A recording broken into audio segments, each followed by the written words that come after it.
Unraveling Idioms. Understanding, do the rounds. Hello, everyone. Welcome to our English language learning series. Today, we're going to explore the phrase, do the rounds. This idiom is commonly used in English, and understanding it can really add a touch of fluency to your language skills. So, let's dive in and discover what it means and how you can use it in your conversations. The phrase, do the rounds, typically means to circulate or visit different places or people within a particular area or group. It's often used in contexts where someone or something is making a series of stops or visits.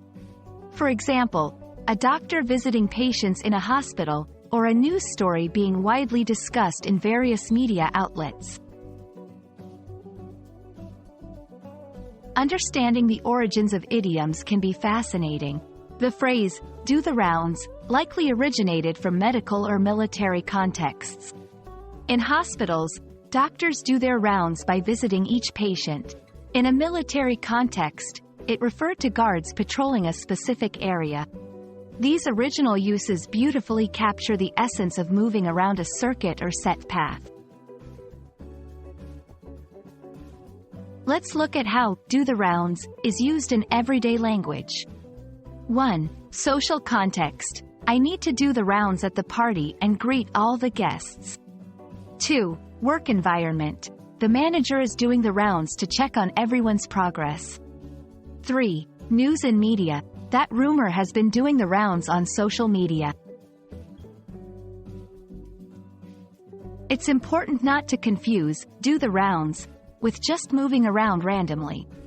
The phrase implies a more structured or habitual pattern of movement.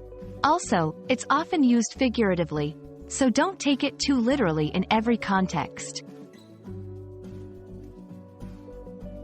I hope this video has made the phrase, do the rounds, clearer for you. Remember, idioms like this can add color and authenticity to your English conversations.